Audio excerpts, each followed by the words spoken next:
Merhaba arkadaşlar. Bugün size anlatacağım bu hikaye aslında sadece bir kitap değil. Hikayeyi anlamak için önce Orhan Pamuk'un zihnine ve İstanbul'un o eski sokaklarına girmemiz lazım. Düşünün ki bir yazar bir roman yazmaya karar veriyor ama masasına oturup kağıdı kalemi eline almadan önce bambaşka bir şey yapıyor.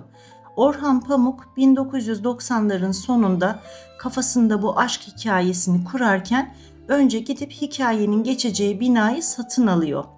İstanbul Çukurcuma'da 1894 yapımı köşede duran o eski kırmızı binayı görüyor ve işte Kemal ile Füsun'un hikayesi burada yaşanacak diyor. İşin asıl ilginç kısmı ise şimdi başlıyor.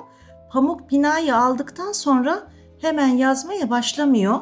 Tam tersine yıllarca bir koleksiyoner gibi İstanbul'un bit pazarlarını, eskicilerini, tozlu dükkanları geziyor.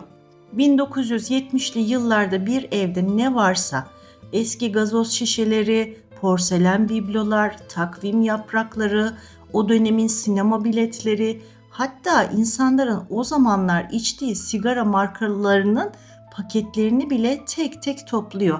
Niye biliyor musunuz?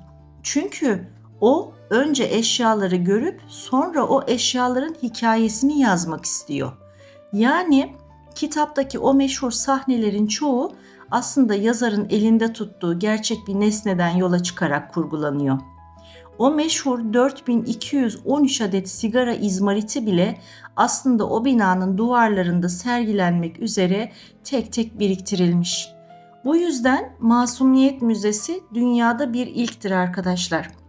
Genelde kitaplar yazılır, sonra belki filmi çekilir ya da müzesi yapılır ama burada yazar müzesini ve kitabını aynı anda birbirine besleyerek inşa ediyor. Kitabın içine bir bilet koyuyor ve diyor ki eğer bu hikayeye gerçekten inanıyorsanız gelin de Kemal'in ve Füsun'un biriktirdiği bu eşyalara kendi gözlerinizle bakın. İşte biz bugün sadece bir kurguyu değil, o binanın içindeki o yaşanmışlık kokusunu, tozlu raflardaki hatıraları ve bir adamın bir kadına duyduğu saplantılı sadakati konuşacağız.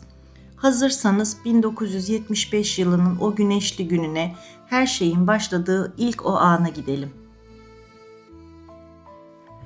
Her şey 1975 yılının 1 Mayıs günü başlıyor. Kahramanımız Kemal 30 yaşında, hali vakti yerinde, iyi eğitim almış bir beyefendi. O sıralar Sibel adında kendi çevresinden çok hanımefendi bir kızla nişanlanmak üzere. Her şey çok yolunda gidiyor aslında. Bir gün Sibel bir çanta beğeniyor ve Kemal de o çantayı almak için Nişantaşı'ndaki Şanzelize Butik adında bir dükkana giriyor. Kemal dükkana girdiğinde karşısında Füsun'u görüyor. Füsun, Kemal'in çok eskiden tanıdığı, uzaktan akrabası olan bir genç kız ama yıllardır görüşmemişler. Füsun artık 18 yaşında genç bir hanım olmuş. Kemal o anda hiç hesapta yokken Füsun'dan çok etkileniyor. O çantayı alıyor ama aslında aklı da kalbi de o dükkanda Füsun'un yanında kalıyor. İşte bütün hikayeyi alt üst eden o ilk kıvılcım burada başlıyor. Kemal o gün butikten çıkıyor ama aklı tamamen Füsun'da kalıyor. Elindeki o sarı çantayı nişanlısı Sibel'e götürüyor götürmesine ama içerisinde bir huzursuzluk bir türlü dinmiyor. Sibel çantayı çok beğeniyor, hatta Kemal'e ne kadar düşünceli olduğunu söylüyor. Kemal ise o anlarda hem Sibel'e karşı bir suçluluk duyuyor hem de Füsun'u tekrar nasıl göreceğinin planlarını yapmaya başlıyor. Birkaç gün sonra çantadaki hayali bir dikiş hatasını bahane edip tekrar Şanzelize Butik'in yolunu tutuyor. Dükkana girdiğinde Füsun'u yine orada o tezgahın arkasında görünce dünyalar onun oluyor. Bu sefer sadece çanta konuşmuyorlar. Kemal lafı dolandırıp Füsun'a üniversite sınavlarını, hayallerini soruyor. Füsun'un üniversiteye girmek için matematik dersine ihtiyacı olduğunu öğrenince ona ders çalıştırma bahanesiyle bir teklifte bulunuyor. İşte tam burada hikaye o meşhur Merhamet Apartmanı dahil oluyor. Kemal sana sessiz bir yerde ders çalıştırayım. Bizim boş bir dairemiz var diyerek Füsun'u Teşvikiye'deki o eski aile apartmanına davet ediyor. Apartman Kemal'in annesinin ve babasının eski eşyalarıyla dolu, kimsenin uğramadığı tozlu ama çok huzurlu bir yer. Füsun teklifi kabul ediyor ve bir sonraki gün buluşmak üzere sözleşiyorlar. Kemal o gece heyecandan uyuyamıyor. Bir yandan Hilton Oteli'nde yapılacak o devasa nişan töreninin listeleri hazırlanıyor. Annesi davetiyelerle uğraşıyor. Bir yanda ise Kemal ertesi gün o apartman dairesinde Füsun ile baş başa kalacağı anın hayalini kuruyor. Ertesi gün Füsun elinde kitaplarıyla Merhamet apartmanın kapısına geliyor. Kemal onu kapıda karşılıyor ve birlikte 4. kata kadar çıkıyorlar. Daireye girdiklerinde etraftaki o eski eşyaların kokusu, perdelerin arasından sızan ikindi güneşi atmosferi iyice yumuşatıyor. Kemal aslında Füsun'a matematik anlatmaya çalışıyor ama ikisinin de aklı başka yerde. Füsun o kadar neşeli ve o kadar hayat dolu ki Kemal onun yanındayken kendi sınıfının o ağırbaşlı cemiyet hayatının tüm sıkıcılığından kurtulduğunu hissediyor.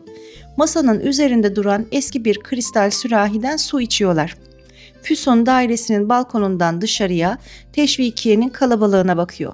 Kemal ise Füsun'un her hareketini, bardağı tutuşunu, saçını sivriltişini hafızasına kazıyor. O gün o daireden ayrılırken artık ikisi de biliyor ki bu sadece bir ders çalıştırma meselesi değil. Kemal yavaş yavaş Sibel'e, ailesine ve arkadaşlarına yalanlar söylemeye başlıyor. İş toplantım var diyor, arkadaşımla buluşacağım diyor ama her fırsatta soluğu o tozlu dairede Füsun'un yanında alıyor. Kemal artık tamamen iki farklı hayat yaşamaya başlıyor. Gündüzleri Sibel ile nişan alışverişine gidiyor, en şık elbiseleri seçiyorlar, akşamları ise Merhamet apartmanında Füsun ile hayaller kuruyor. Kemal bu durumu başta sadece küçük bir kaçamak, geçici bir heves gibi görüyor. Nasıl olsa nişanlanınca geçer, hayatım düzene girer diye düşünüyor. Sonra Füsun her geçen gün Kemal'in hayatının merkezine yerleşmeye başlıyor. O dairede birlikte içtikleri gazozların kapaklarını, Füsun'un masada bıraktığı saç tokalarını, hatta içtiği sigaranın izmaritlerini bile gizlice saklamaya başlıyor. Nişan günü ise her geçen saniye biraz daha yaklaşıyor ve Kemal'in içindeki o gizli fırtına artık dindirilemez bir hale geliyor. Kemal Hilton'daki nişan törenine doğru zamanın daraldığını hissettikçe Merhamet apartmanındaki o gizli saatler onun için daha da kıymetli bir hale gelmeye başlıyor. Sibel ile çıktıkları her nişan alışverişi, seçilen her kristal kadeh ya da gümüş tepsi Kemal'in içindeki o iki dünyayı biraz daha birbirinden ayırıyor. Sibel her şeyin mükemmel olması için büyük bir titizlikle hazırlık yaparken Kemal zihninde sadece Füsun ile geçirdiği o dağınık ve huzurlu anları yaşatıyor. Bu süreçte Kemal, Füsun'un sadece derslerine yardım etmekle kalmıyor, onun hayallerindeki yerlere de ortak oluyor. Füsun bir yandan üniversite sınavına hazırlanıyor, bir yandan da aslında o yoksul hayatından sıyrılıp bambaşka bir dünyanın kapısını aralamak istiyor. Kemal, Füsun'un o çocuksu heyecanlarını izledikçe aslında kendi hayatının ne kadar planlı, programlı ve aslında ne kadar sıkıcı olduğunu fark ediyor. Merhamet apartmanında geçen o öğleden sonraları dışarıdaki dünyanın tüm kurallarının kapının dışında kaldığı bir oyun alanına dönüşüyor. Kemal, Füsun'un masada bıraktığı bir silgi tozuna, yarım bıraktığı bir bardak çaya bakarken bile içinde tarif edemediği bir sızı hissediyor. Nişan günü yaklaştıkça Kemal'in de yalanları iyice ustalaşıyor. Artık sadece Sibel'e değil, kendi ailesine de işlerim çok yoğun ya da dışarıda toplantım var diyerek bahaneler üretiyor. Oysa o saatlerde Teşvikiye'deki o sessiz dairede Füsun ile karşılıklı oturup sadece susarak bile olsa vakit geçiriyor. Füsun ise Kemal'in nişanlanacağı gerçeğini bilse de o dairenin içindeki büyülü havaya kapılmış durumda. Kemal bir yandan nişanı durduramayacağını biliyor, bir yandan da Füsun'dan kopmanın imkansızlığını görüyor. Bu içsel fırtına içinde apartmandan ayrıldığı her seferinde Füsun'a ait küçük bir parçayı, bazen bir kağıt parçasını, bazen Füsun'un dokunduğu bir objeyi gizlice cebine atarak kendi küçük hatıra koleksiyonunu büyütmeye devam ediyor.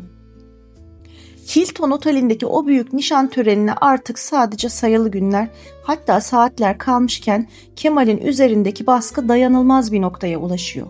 Bir yandan annesinin titizlikle hazırladığı davetli listeleri, diğer yanda Sibel'in mutluluktan parlayan gözleri varken Kemal merhamet apartmanının o tozlu sessizliğine sığınmaya devam ediyor. Füsun ile geçirdikleri o son öğleden sonralarında aralarında çekim artık saklanamaz hale geliyor. Kemal, Füsun'un üniversite sınavına hazırlanan o genç ve masum halini izlerken yaklaşan nişan töreninin aslında kendi hürriyetinin sonu olduğunu derinden hissediyor. O günlerde Kemal, Füsun'a olan bağını sadece onun varlığıyla değil, dokunduğu eşyalar üzerinde de kurmaya devam ediyor. Füsun o odada ders çalışırken ya da pencereden dışarıyı seyrederken Kemal onun masada bıraktığı bir bardağı, üzerine yazı yazdığı bir kağıdı sanki birer hazineymiş gibi izliyor. Nişan töreni için dikilen smokinini denerken ya da Sibel ile dans provası yaparken bile zihni hep o dairede, Füsun'un içtiği gazoz şişesinin üzerinde kalan parmak izlerinde kalıyor. Kemal hayatını bu kadar keskin bir şekilde ikiye bölmüş olmanın verdiği yorgunlukla bazen her şeyi itiraf etmeyi düşünse de o dönemin toplumsal kuralları ve ailesinin beklentileri karşısında sessiz kalmayı tercih ediyor. Nişandan önceki son buluşmalarında Füsun, Kemal'e her zamankinden daha durgun, sanki olacakları öncesinden seziyormuş gibi bakıyor. Kemal ise ona sözler veriyor. Nişanın sadece bir formalite olduğunu, her şeyin eskisi gibi devam edeceğini söylüyor. Ama içten içe kendisi de buna inanmıyor. O akşam apartmandan çıkarken Füsun'un masada unuttuğu küçük bir saç tokasını gizlice cebine atıyor. Bu toka Kemal için nişan gecesinin o kalabalık ve gürültü atmosferinde sığınacağı en büyük sırrı oluyor. Artık geri dönüşü olmayan o büyük geceye Hilton'un ışıklı salonlarına doğru adım atarken Kemal'in kalbi Teşvikiye'deki o boş dairede bir kutuda biriktirmeye başladığı hatıralarla birlikte kalıyor. Nişan gecesi gelip çattığında Hilton Oteli'nin ışıl ışıl salonu İstanbul Cemiyeti'nin en tanınmış simalarıyla dolup taşıyor. Kemal üzerinde kusursuz duran smokiniyle konukları karşılarken zihni hala merhamet apartmanının o sessiz ve tozlu koridorlarında geziniyor. Sibel güzelliği ve zarafetiyle gecenin yıldızı gibi parlarken Kemal ceketinin cebinde sakladığı o küçük inci küpeyi parmaklarıyla yoklayarak ayakta durmaya çalışıyor. Davetliler şampanyalarını yudumlayıp genç çifti tebrik ederken Kemal'in gözleri kapıdan girecek olan o son davetlileri, Füsun'u ve ailesini arıyor. Füsun, annesi Nesibe Hanım ve babası Tarık Bey ile birlikte salona girdiğinde Kemal için zaman sanki bir kez daha duruyor. Füsun'un üzerinde o güne kadar alışık olduğu sarı eteklerin aksine geceye uygun, sade ama onu çok daha olgun gösteren bir elbise var. Kemal bir yandan nişanlısı Sibel'in elini tutarken diğer yandan Füsun'un bakışlarındaki o derin kırgınlığı ve sessiz kabullenişi görüyor. Müzik başladığında ve dans pisti hareketlendiğinde Kemal bu görkemli kutlamanın aslında kendi kalbinin cenaze töreni olduğunu hissediyor. Füsun ile kalabalığın arasında göz göze geldikleri o birkaç saniye Kemal için Hilton'un tüm parıltısından çok daha gerçek geliyor. Gecenin ilerleyen saatlerinde takı töreni ve tebrikler devam ederken Kemal Füsun'un ailesiyle kısa bir süre yan yana geliyor. Nesibe Hanım'ın hayırlı olsun dilekleriyle Füsun'un buz gibi bir sesle söylediği tebrik kelimesi Kemal'in yüreğine ağır bir taş gibi oturuyor. Nişan töreni bitip davetliler dağılmaya başladığında Kemal büyük bir boşluğa düştüğünü fark ediyor. Herkes onun çok mutlu olduğunu sanırken o sadece Füsun'un o salondan çıkıp gidişini ve aralarına giren o resmi duvarı izliyor. O gece eve döndüğünde parmağındaki nişan yüzüğüne değil, cebindeki inci küpeye bakarak sabaha ediyor.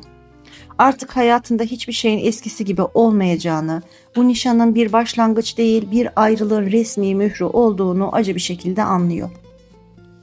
Nişan gecesinin o ışıltılı ve kalabalık atmosferi dağılıp herkes evine çekildiğinde Kemal için hayatın en karanlık sabahlarından biri başlıyor.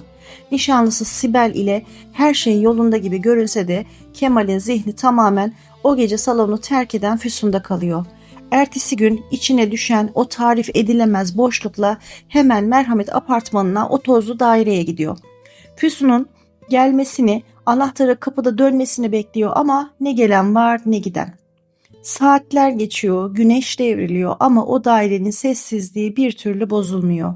Kemal dükkana gidip bakmayı düşünüyor ama cesaret edemiyor. Sadece bekliyor. Birkaç gün bu bekleyişle o boş odada Füsun'un dokunduğu eşyalara bakarak geçiyor. Sonunda dayanamayıp Şanzelize butiğe gittiğinde ise hayatının şokunu yaşıyor. Dükkandaki diğer tezgahtar kız Füsun'un işten ayrıldığını ve bir daha gelmeyeceğini söylüyor. Kemal Füsun'un evine gitmeyi, kapılarını çalmayı istese de o dönemin nezaket kuralları ve kendi konumu buna engel oluyor.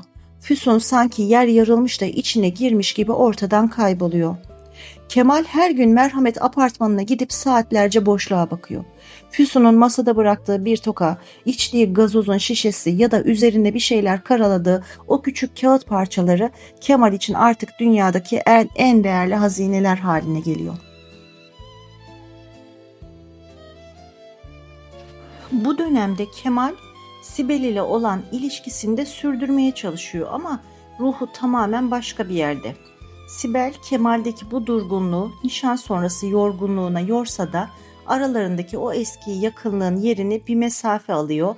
Kemal ailesiyle yemek yerken, arkadaşlarıyla şık lokantalarda otururken aslında hep Füsun'un nerede olduğunu, ne yaptığını, onu bir daha görüp göremeyeceğini düşünüyor.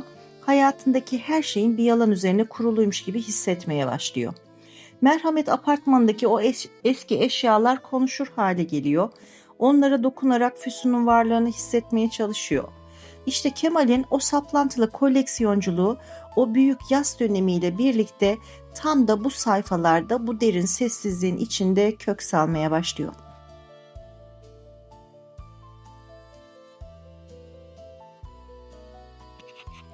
Kemal, Füsun'un gidişiyle birlikte merhamet apartmanındaki o sessiz odada tek başına kalıyor. Artık o daire onun için sadece bir buluşma yeri değil, Füsun'un hayaletinin dolaştığı bir mabet haline dönüşüyor.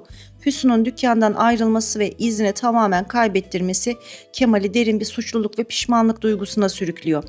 Her gün butiğin önünden geçiyor, belki bir haber alırım diye tanıdık simaları kolluyor ama nafile. Füsun sanki hiç var olmamış gibi hayatından çekilip gidiyor. Bu sırada Sibel ile olan nişanlılık hayatı cemiyetin gözü önünde mutlu bir tablo olarak devam etmek zorunda. Ancak Kemal için Sibel ile yenen her yemek, gidilen her davet bir azaba dönüşüyor. Sibel, Kemal'deki bu büyük değişikliği, uzaklığı ve dalgınlığı fark etse de bunu nişan sonrası strese veya iş yoğunluğuna yorarak sabırla beklemeyi seçiyor. Oysa Kemal, Sibel'in yanındayken bile cebindeki o inci küpeyi parmaklarıyla yokluyor. Aklı hep Çukurcuma'nın arka sokaklarında, Füsun'un ailesiyle yaşadığı o yoksul ama sıcak evin hayalinde kalıyor. Kemal, Füsun'u bulamamanın verdiği çaresizlikte merhamet apartmanındaki eşyalara daha da sıkı sarılıyor.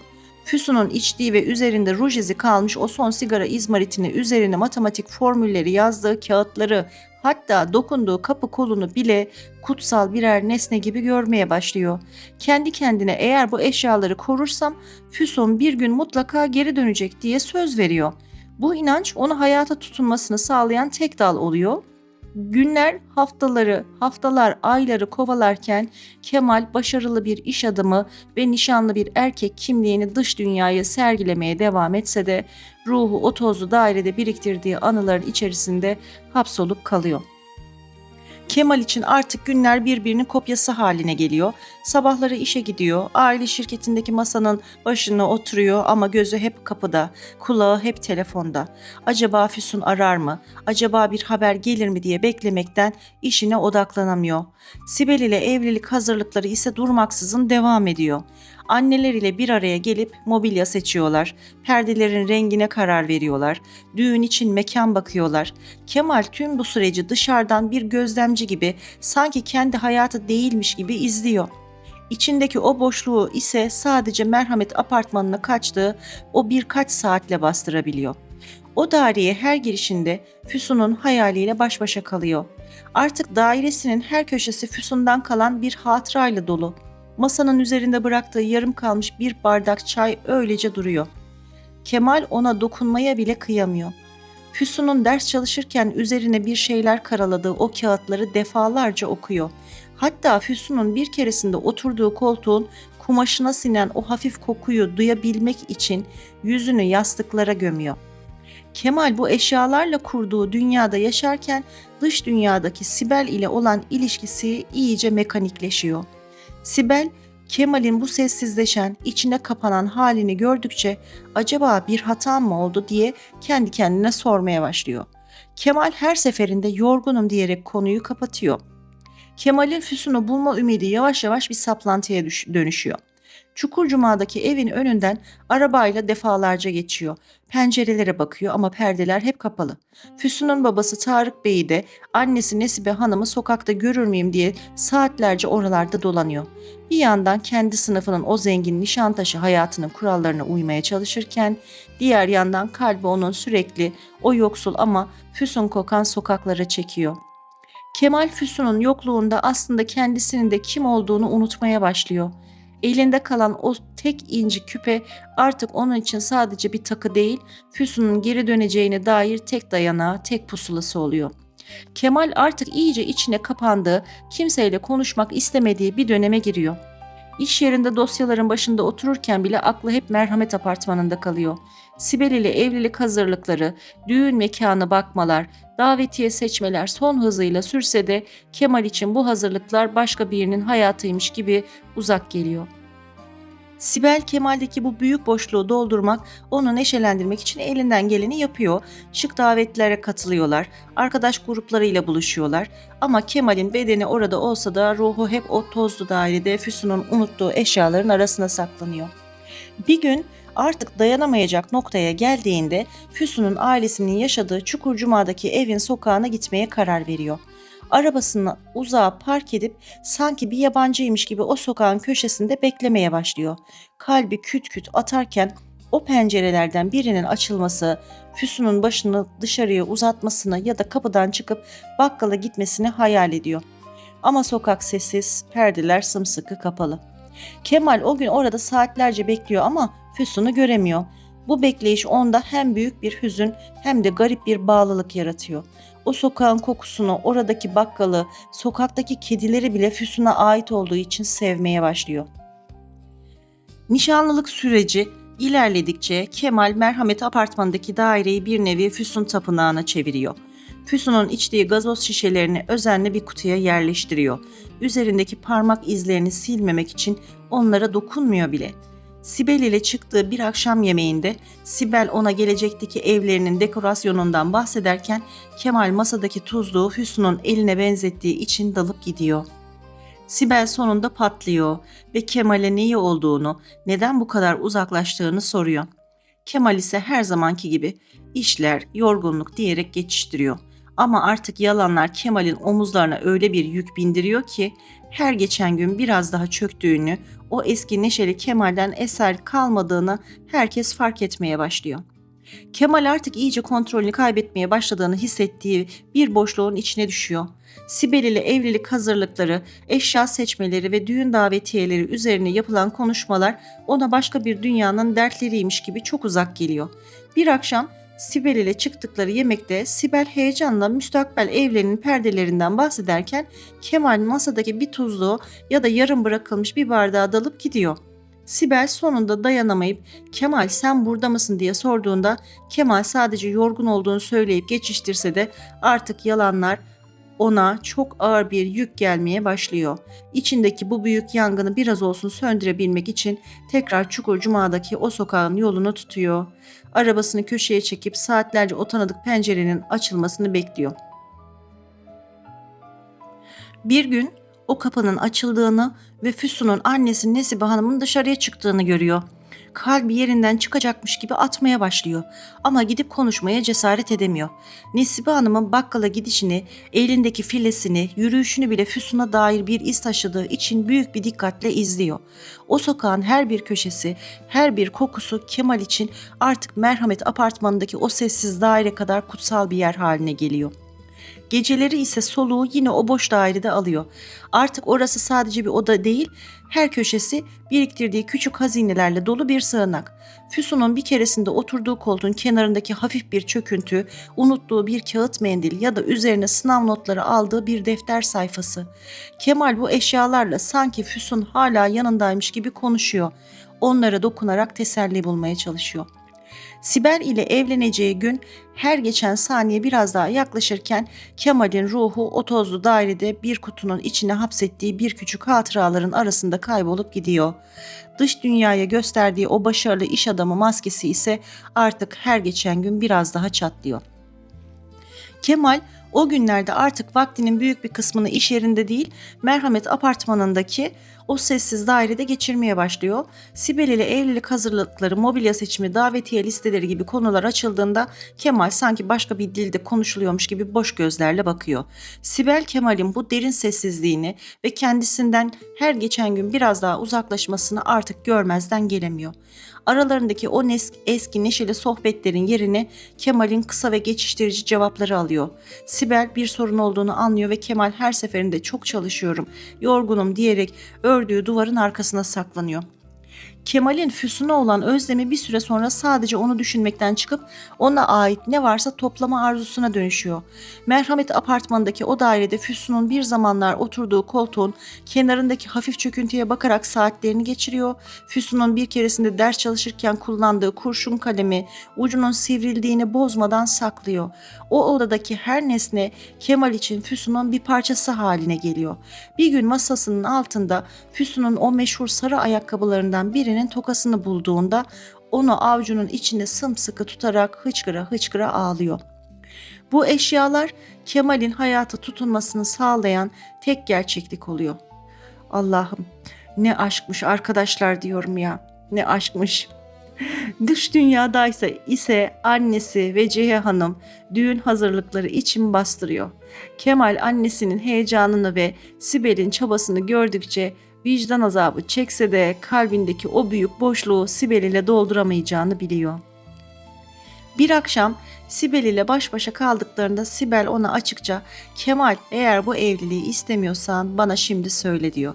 Kemal o an her şeyi itiraf etmekle sessiz kalmak arasında gidip geliyor. Ama yine toplumun, ailesinin ve alışkanlıklarının ağırlığı altında ezilip "Seni seviyorum Sibel, sadece biraz zamana ihtiyacım var" yalanını söylüyor. Oysa o anda bile ceketinin cebindeki o tek inci küpeyi parmaklarıyla sıkıştırıyor. Ruhu çoktan Çukurcuma'nın arka sokaklarında Füsun'un izini sürüyor. Kemal için artık hayat sadece Füsun'u bulma ümidiyle nefes aldığı bir bekleyişe dönüşüyor.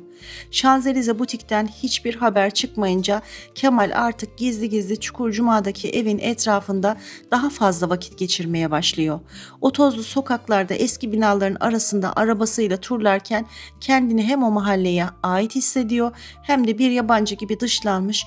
Bir gün o evin önünden geçerken açık bir pencereden gelen yemek kokusu ya da bir radyo sesi bile Kemal'in perişan etmeye yetiyor.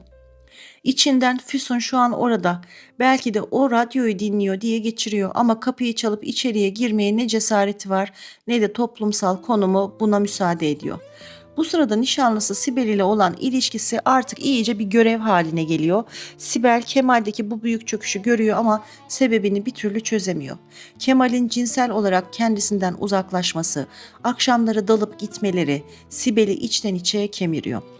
Bir akşam yemeğinde Sibel Kemal'e eğer hayatında başka biri varsa söyle, ben her şeyi kabul ederim dediğinde Kemal yine yalanlara sığınıyor. Ama artık yalanları o kadar zayıf ki Sibel bile inanmıyor. Kemal Merhamet apartmanına gittiği her seferinde oradaki eşyalarla daha derin bir bağ kuruyor. Füsun ders çalışırken üzerine çay damlattığı bir kağıdı kurutup saklaması ya da onun oturduğu koltuğun kumaşını okşaması artık onun tek tesellisi. Dönemin İstanbul sosyetesi, kulüpler, şık restoranlar Kemal için artık birer tiyatro sahnesinden farksız. Annesi Vecihe Hanım ve Sibel'in annesi sürekli düğün hazırlıkları, gelinlik provaları ve balayı planları konuşurken Kemal zihninde sadece Füsun'un o masum gülüşünü ve inci küpesini canlandırıyor. Bir gün Merhamet apartmanından Füsun'un unuttuğu bir saç telini bulduğunda onu bir kağıda sarıp kalbinin üzerinde taşımaya başlıyor. Kemal bu saplantının onu nereye götüreceğini bilmeden sadece Füsun'a ait küçük bir parçayı elinde tutmanın verdiği o acı mutlulukla yaşamaya devam ediyor. Kemal'in hayatı artık tamamen ikiye bölünmüş durumda. Bir yanda herkesin imrendiği başarılı bir iş adamı ve nişanlı Kemal, diğer yanda ise Merhamet apartmanında Füsun'un hayaliyle yaşayan yaralı Kemal. Bu sayfalarda Sibel ile olan gerginlik doruk noktalarına ulaşıyor. Sibel Kemal'e geri kazanmak için bir hamle yapıyor ve onu baş başa kalabilecekleri, her şeyi unutabilecekleri bir tatile, Yalova'daki aile evine ya da bir hafta sonu kaçamağına ikna etmeye çalışıyor. Kemal ise gitmemek için bin bir türlü iş bahanesine uyduruyor.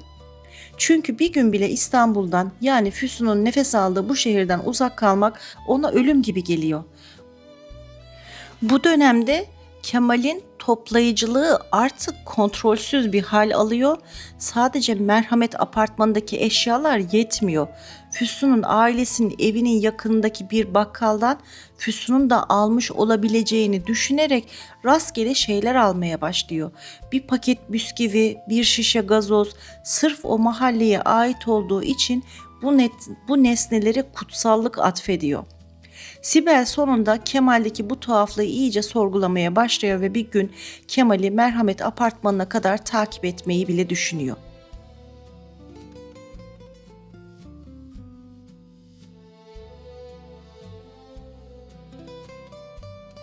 Kemal'in yalanları artık birbirine dolaşıyor.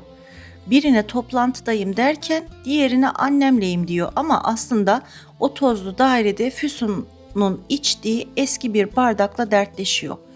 Düğün tarihi iyice yaklaştığında Kemal'in içindeki o sessiz çığlık artık dışarıya taşmaya başlıyor. Hilton'daki o şaşalı hayattan kaçıp Çukurcuma'daki o rutubetli sokaklarda yürümek ona daha gerçek geliyor. Bir gece Füsun'un kapısına kadar gidip zile basacak gibi oluyor ama elini zile götürdüğünde parmaklarının titremesine engel olamıyor. Ya beni istemezse, ya beni unutmuşsa korkusu Kemal'e felç ediyor. Geri dönüp yine o sessiz daireye sığınıyor. Cebindeki inci küpe artık onun en büyük sıra dışı olmuş durumda. Cebindeki inci küpe artık onun en büyük sırdaşı olmuş durumda. Kemal hayatındaki tüm bu kalabalığın içinde aslında yapayalnız olduğunu ve sadece Füsun'un hayaliyle örülmüş bir kozanın içinde hayatta kalabildiğini acı bir şekilde fark ediyor. Kemal artık her şeyin tadı tuzu kaçmış durumda. Sibel ile evlilikten kaçamayacağını anladıkça Merhamet apartmanına daha çok sığınıyor. Kemal'in artık Füsun'un hayaliyle o kadar bütünleşmiş ki dairedeki eşyalarla sanki Füsun oradaymış gibi rutine girmesi, Füsun'un daha önce oturduğu sandalyeye oturuyor, onun baktığı pencereden saatlerce dışarıyı seyrediyor. Sibel ise Kemal'deki bu büyük boşluğu fark edip onu geri kazanmak için daha fazla üstüne düşmeye başlıyor. Kemal Sibel'e karşı derin bir suçluluk hissediyor ama bu suçluluk onu Füsun'a daha da yakınlaştırıyor. Bir akşam Sibel ile baş başa kaldıklarında aralarındaki o büyük mesafe artık gizlenemez hale geliyor. Kemal'in bedeni Sibel'in yanındayken ruhu yine o cebindeki inci küpenin soğukluğunda yaşıyor. Düğün hazırlıkları artık son safhaya geliyor. Davetiyeler basılıyor. Herkes Kemal ve Sibel'in o büyük gününü bekliyor. Ancak Kemal'in içindeki o sessiz çığlık artık dışarıya taşmak üzere. Kemal bir gün dayanamayıp Çukurcuma'daki o evin sokağında beklerken Füsun'un babası Tarık Bey'i görüyor. Onu uzaktan izlemek bile Kemal'e hem büyük bir acı hem de tuhaf bir yakınlık hissettiriyor. Bu sırada Merhamet apartmanındaki daire artık eşyalarla dolmaya başlıyor. Kemal sadece Füsun'un eşyalarını değil, o dönemi hatırlatan her şeyi, sinema biletlerini, kibrit kutularını bile biriktirmeye başlıyor. Sibel ile yaşadığı bir tartışma sırasında Kemal neredeyse her şeyi itiraf edecek noktaya geliyor ama yine de susuyor.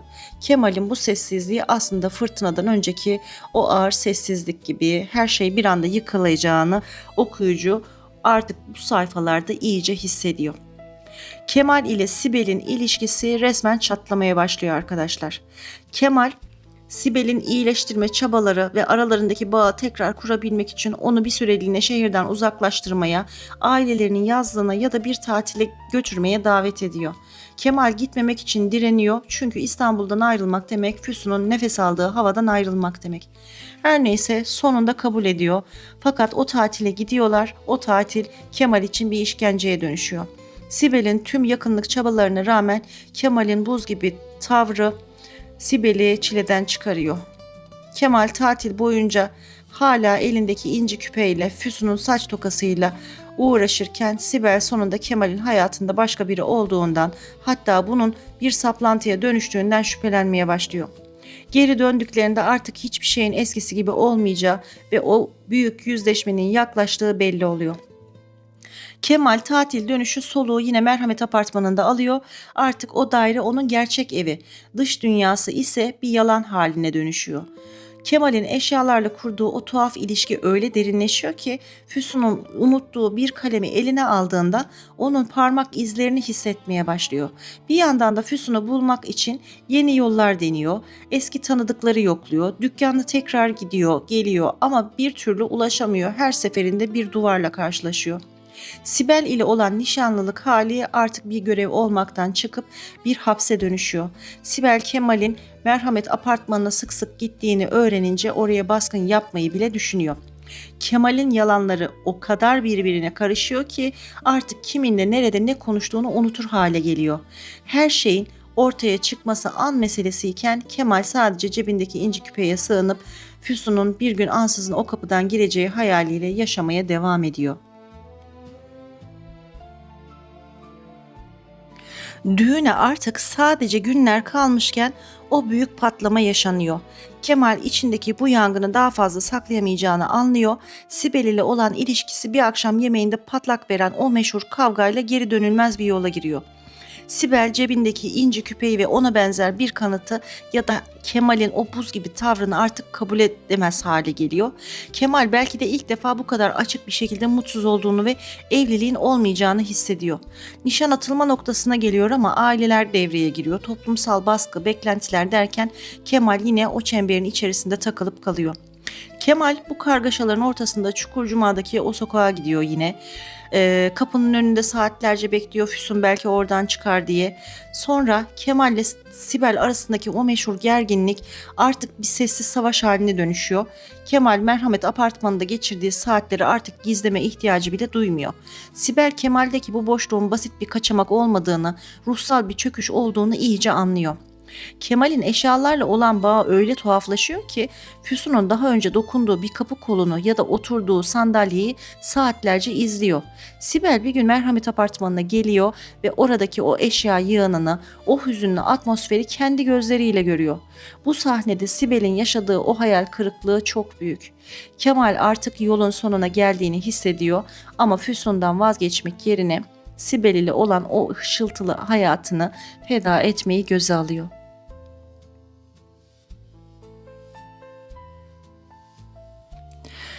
Kemal'in cemiyet hayatından ve Sibel'den resmen koptuğu sayfalara geldik arkadaşlar. Nişan bozuluyor. İstanbul sosyetesi bu dedikoduyla çalkalanırken Kemal üzerinde büyük bir hafifleme hissediyor. Ancak bu hafifleme uzun sürmüyor. Çünkü artık önündeki tek engel Sibel değil, Füsun'un ulaşılmazlığı. Kemal nişan atıldıktan sonra doğrudan Çukurcuma'daki eve gidiyor. Ama kapılar yine yüzüne kapanıyor. Kemal'in yalnızlığı katmerleniyor. Arkadaşları onu terk ediyor, ailesi ona sırt çeviriyor ama o elindeki kalan o tek inci küpeyle ve Merhamet apartmanındaki anılarıyla teselli buluyor. Derken Füsun'un izini bulabilmek için eski mahalleliyle, bakkalla, çakkalla daha fazla içli dışlı olmaya başlıyor. Kemal artık günlerini tamamen Çukurcuma ve Merhamet Apartmanı arasında mekik dokumayla geçirirken bir gün Füsun'un babasıyla karşılaşıyor. Tarık Bey'le sokakta tesadüfen görüştüğü bu an onun için büyük bir dönüm noktası oluyor. Tarık Bey'le o kurduğu mesafeli ama umut dolu bağ sayesinde Füsun'a ulaşabileceğinin hevesiyle yanıp tutuşuyor. Kemal Füsun'un ailesine yardım etme bahanesiyle onlara yakınlaşmaya başlıyor. Sonra Merhamet Apartmanı'ndaki dairesini artık bir yaşam alanına çeviriyor. Aslında yaşam alanından ziyade bir depoya dönüşüyor. Füsun'u hatırlatan ne varsa eski gazete küpürü, bir yemek tarifi kağıdı oraya istifleniyor. Kendi sınıfından insanların şaşkın bakışları altında o yoksul sokağın bir parçası olmaya gönüllü oluyor. Kemal Füsun'un ailesinin evine akraba ziyareti adı altında ilk kez girmeyi başarıyor. Kapı açıldığında ve içeri girdiğinde o eski ev kokusu, Füsun'un çocukluk fotoğrafları Kemal'i darmadağın ediyor. Ancak büyük bir sürprizle karşılaşıyor. Füsun artık orada ama eski Füsun değil, evlenmiş. Kocası Feridun ile aynı evde yaşıyorlar. Eyvah eyvah. Kemal bu gerçeği öğrendiğinde dünyası başına yıkılsa da Füsun'u görebilmek için bu durumu kabullenmek zorunda kalıyor. Artık o meşhur 8 yıllık ziyaretlerin temeli burada atılıyor. Kemal Füsun'un kocasıyla tanışıyor. Onlarla birlikte akşam yemeği yiyor ve Füsun'un kendisine olan o buz gibi mesafesini gördükçe içten içe eriyor. Kemal artık haftanın birkaç gecesi Çukurcuma'daki o evde geçirmeye başlıyor. Füsun'un kocası Füsun, Feridun ve ailesiyle birlikte televizyon izledikleri o akşamlar Kemal için hem bir cennet hem de bir cehenneme dönüşüyor. Kemal Füsun'a dokunamıyor, onunla eskisi gibi konuşamıyor ama aynı odada nefes almak bile ona yetiyor. Bu sayfalarda o meşhur sigara izmaritleri biriktirme sahneleri iyice yoğunlaşıyor. Füsun'un kül tablasındaki bıraktığı her izmariti o an konuşulanları not ederek gizlice cebine atıyor. Feridun'un sinema yapma hayalleri, Füsun'un oyunculuk isteği, Kemal'in onlara maddi destek sağlama vaadiyle birleşiyor. Kemal Füsun'un yakınında kalabilmek için servetini bu aileye ve Feridun'un hayallerini harcamaya razı oluyor. Kemal artık Çukurcuma'daki evin değişmez bir parçası oluyor. Akşamları iş çıkışı doğrudan oraya gidiyor. Nesibe Hanım'ın hazırladığı yemeklere oturuyor ve saatlerce televizyon izliyorlar. Bu sayfalarda Kemal'in iç dünyasındaki en önemli değişim Füsun'un kocası ile Feridun ile kurduğu tuhaf dostluk oluyor arkadaşlar. Kemal Füsun'a yakın olabilmek için Feridun'un hayali olan film projesini finanse etmeyi kabul ediyor. Feridun bu sayede Kemal'i bir dost, bir abi gibi görmeye başlıyor. Kemal ise Feridun'un her Füsun'a dokunduğunda ya da ona sevgi gösterdiğinde içten içe kahroluyor. Ama o evden kovulmamak için her şeye katlanıyor. Tek tesellisi yemek masasında Füsun'un elinin değdiği ekmek kırıntılarına veya yanlışlıkla devirdiği bir tuzluk oluyor. Kemal'in müzecilik tutkusu artık profesyonel bir saplantıya dönüşüyor. Sadece Füsun'un eşyalarını değil, o evde geçen zamanın ruhunu saklamak istiyor. Televizyonun üzerine konan dantel örtüler, Nesibe Hanım'ın dikiş dikerken kullandığı yüksük, Tarık Bey'in okuduğu gazeteler, Kemal için o evdeki her nesne Füsun'un varlığıyla kutsanıyor. Bu sırada Füsun'un Kemal'e karşı takındığı tavır hala çok mesafeli ve soğuk. Kemal Füsun'un kendisini affetmediğini biliyor ama yine de umudunu kesmiyor. Arada bir Füsun ile göz göze geldiklerinde o eski Merhamet Apartmanı günlerindeki ışıltıyı arıyor ama karşısında sadece sessiz ve mutsuz bir kadın buluyor. Kemal bu sessizliği bozmak için Feridun'un film hazırlıklarını hızlandırıyor ve Füsun'u başrol oyuncusu yapma vaadiyle onu heyecanlandırmaya çalışıyor. Film projesi Masumiyet adı altında şekillenmeye başlıyor. Kemal, Füsun'u beyaz perdede izleme hayaliyle Feridun'u sınırsız imkanlar sunuyor. Bu sayfalarda Kemal'in kendi ailesiyle, özellikle annesi Becihe Hanım ile olan bağları iyice kopma noktasına geliyor. Annesi Kemal'in her akşam Çukurcuma'daki o fakir akrabaların yanında ne bulduğunu anlamıyor ve onun bu hallerine çok üzülüyor. Kemal ise artık Nişantaşı'ndaki evinde sadece uyumak için gidiyor. Merhamet apartmanındaki dairesi ise artık bir depo haline gelmiş durumda. Oraya Çukurcuma'dan gizlice aşırdığı eşyaları taşımaya devam ediyor. Füsun'un içtiği meyve suyu şişesini ceketinin altına saklayıp o apartmana götürdüğü sahneler Kemal'in ne kadar derin bir tutkuyla bağlı olduğunu gösteriyor. Feridun'un senaryo çalışmaları ile film için yapılan oyuncu seçmeleri Kemal'i Füsun ile daha fazla vakit geçirmeye zorluyor. Kemal Füsun'u yıldız yapma bahanesiyle onunla özel konuşmalar yapmaya çalışıyor ama Füsun her seferinde araya bir duvar örüyor. Bir akşam filmdeki aşk sahneleri üzerine konuşulurken Kemal'in yaşadığı kıskançlık krizi ve bunu belli etmemek için verdiği çaba çok yorucu oluyor. Kemal, Füsun'un başka bir adamla filmde bile olsa yakınlaşması düşüncesine dayanamıyor. Bu sırada Kemal'in eski nişanlısı Sibel'in evlendiği haberi geliyor. Kemal bu haberi duyduğunda hiçbir şey hissetmediğini fark ediyor. Çünkü onun dünyası artık sadece o küçük oturma odasında ve Füsun'un varlığından ibaret hale gelmiş. Kemal'in Çukurcuma'daki evde geçirdiği 8 yılın ortalarına yaklaşıyoruz. Artık evdeki herkes Kemal'in varlığına o kadar alışmış ki o gelmeyince eksikliğini hissediyorlar. Ancak Kemal için asıl işkence Füsun'un kendisine olan mesafesinin hiç değişmemesi. Bu sayfalarda Kemal, Füsun'un bir anlık boşluğundan yararlanıp ona merhamet apartmanı günlerini hatırlatmaya çalışıyor ama Füsun sert bir tepki veriyor. Kemal, Füsun'un bu öfkesinin altında aslında hala bir aşk yattığını umut ederek bu acıyı da kabulleniyor. Sigara izmaritlerini biriktirmeye devam ediyor. Artık binlerce izmariti var ama her birinin üzerine o akşamın tarihini ve Füsun'un o anki ruh halini not ediyor. Müzenin temel taşları bu sessiz ve sabırlı bekleyişle iyice sağlamlaşıyor. Çukurcuma'daki akşam yemekleri artık iyice otomatiğe bağlanmış durumda. Ancak Kemal için bu durağanlık Füsun'un kocası Feridun'un film hayallerinin suya düşmesiyle bozuluyor. Feridun Kemal'den aldığı onca paraya rağmen bir türlü o filmi çekemiyor ve bu durum evde gerginlik yaratıyor. Kemal ise içten içe bu başarısızlığa seviniyor. Çünkü Feridun'un başarısızlığı Füsun'un ondan uzaklaşması demek. Bu sırada Kemal'in babası vefat ediyor. Babasının ölümüyle Kemal, merhamet apartmanındaki daireye daha da çok eşya taşımaya başlıyor. Babasından kalan tıraş takımlarını, kol düğmelerini bile oraya götürüyor. Artık daire tam bir hafıza sarayı haline geliyor. Füsun ise Kemal'in bu sadakatini ve her akşam gelip sessizce oturmasını artık kanıksamış. Ona karşı olan buz gibi tavrı yerini yavaş yavaş derin ve hüzünlü bir kabullenişe bırakmaya başlamış. Bu sayfalarda son sayfalara geliyoruz arkadaşlar ve büyük kırılma anı yaşanıyor. Füsun'un babası Tarık Bey vefat ediyor. Kemal bu cenaze sürecinde ailenin gerçek bir ferdi gibi davranıyor. Tüm masrafları üstleniyor. Her an yanlarında oluyor.